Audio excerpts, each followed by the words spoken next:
Hello friends, welcome to another Q&A, joined by my lovely and helpful wife Lucie. Hi guys. Lucie will be asking me a question of yours from Instagram.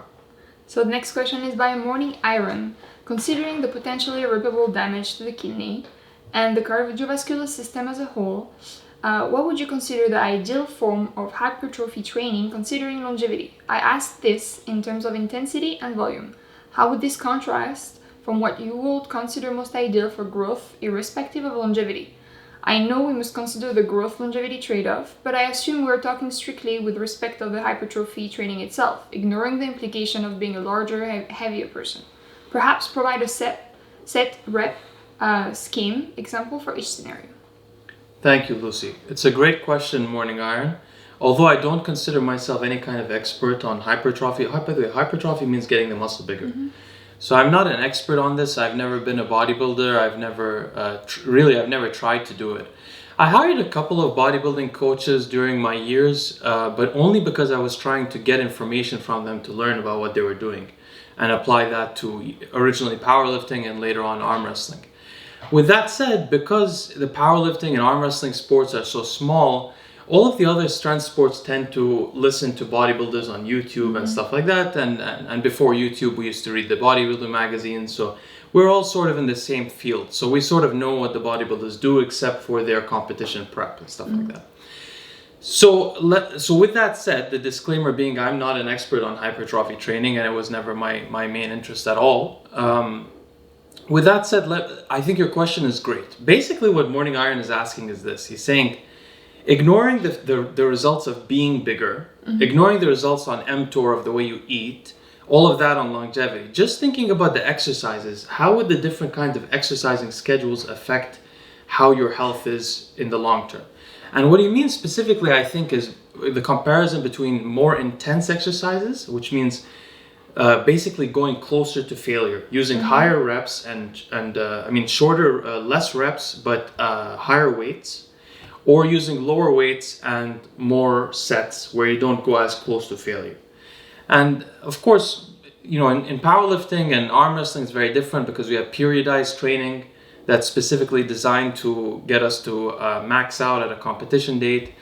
But for bodybuilders, what I would say is this, and he mentions astutely this idea of episodic hypertension. I've always had this impression, and recently, as I described, I found some academic evidence of it. People reaching 400 systolic blood pressure, which is almost quadruple what you normally would have. And there were specifically, I think, nephrologists that were talking about this, and they were hypothesizing that this could damage the kidneys in a serious way. So the thing is, this is my concern. Using a very high weight, this from my experience, I used to lift very, very heavy weights.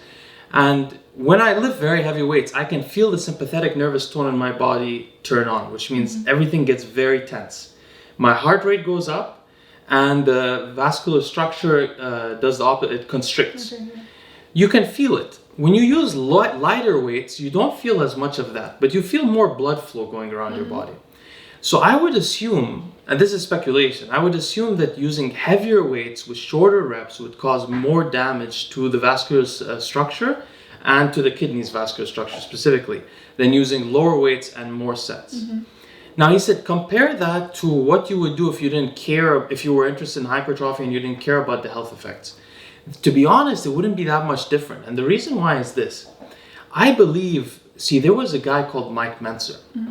Mike Mentzer, we talked about on the podcast with Jerry Branham. Mike Mentzer developed a system he called high intensity training, in which basically he would try to completely fail, or even Dante, for example, goes above that. Dante Trudel does these, I forgot what they call them, but he does a set and then he does another, like he does 10 reps, he failed. Then he does 2 more reps, he failed more. Then he does another rep, he failed more. And I've tried this as well. And basically their goal is to fail as intensely as possible, as quickly as possible at a higher weight, thinking that will maximize everything. And first of all, I want to say that I've known a lot of bodybuilders or people interested in hypertrophy in my life, and I've observed a lot online as well. And I noticed that this certainly does work for some people, but some people, they do just as well with volume training, which means they do, for example, 10 repetitions or 15 repetitions, and they don't fail. but they do like 5 or 6 sets of the same exercise. They spend much longer in the gym. It's less efficient, but they seem to grow just as much. So it's really not clear that there's one kind of exercise technique that works best for hypertrophy for all people. And this may be because of the different amounts of muscle fibers we have of type 1 and type 2. Everyone has different kinds of amounts. So for example, we know from experience in bodybuilding, the bodybuilding circles, that higher reps for legs develop larger legs on everybody, which is like 20 reps, 25 reps. Everybody will develop larger legs if they do that. But with the upper body, some people seem to do fine with 6 reps or 10 reps, and some people don't. So you can't really say that, no, I would, if I didn't care about health, I would do HIT, the Mike Menser's training. But so basically I'm saying some people will do better with that and some people won't, is what I think.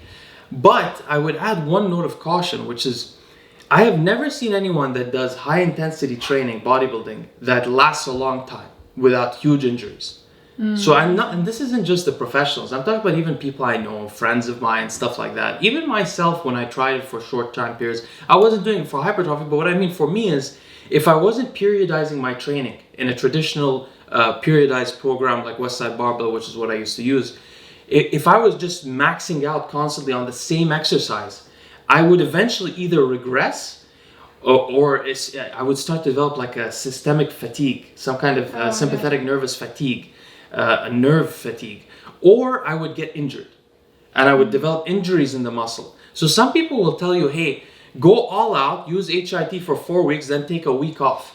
I don't really agree with that. I don't think it's healthy, because what happens is you develop these injuries. You don't want to develop injuries. You want to stimulate the muscle.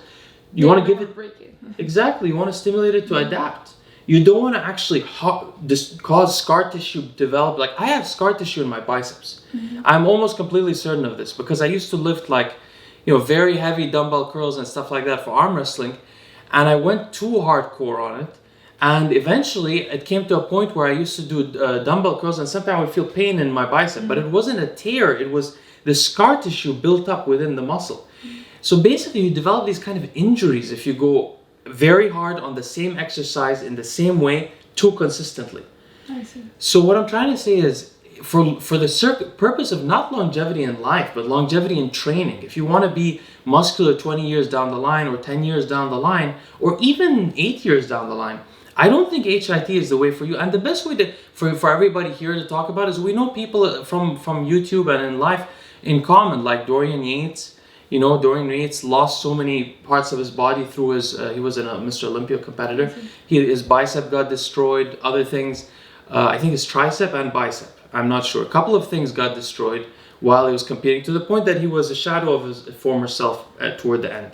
Wow. And Ronnie Coleman, of course, you can see what happened to him. Now, Ronnie Coleman is an exceptional example because Ronnie Coleman was doing high reps with high weights because he's just a monster.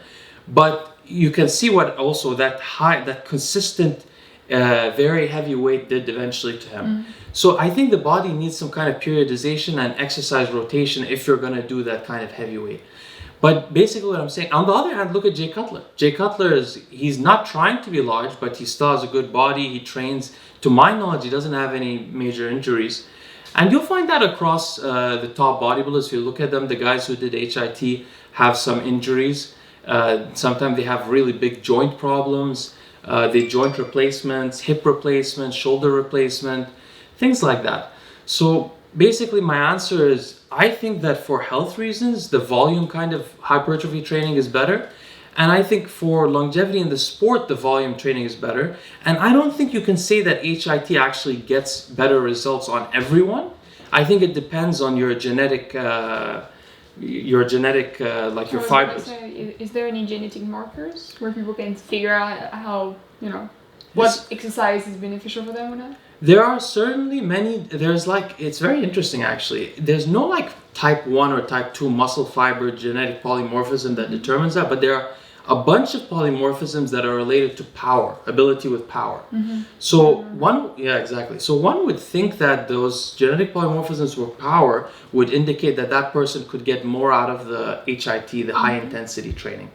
But we can say for certain that below the waist, below the waist, everything is better when you do volume. Okay. For sure. Like you guys have heard of the Widowmaker sets for squats, the 20 rep sets, which I used to do even as a powerlifter when I used to do squats, which I haven't done for many years. But when I used to do that, those are really effective. And it's the same thing if you go on the leg press or anywhere else and you do 20 to 25 reps, your legs will grow much better. And this is across all people. But the upper body, for some reason, is a little bit different. This is my impression. Again, I'm not an expert on this, but I appreciate the question, Morning Iron, because it was a very well written question. Thank you so much. We'll see you tomorrow.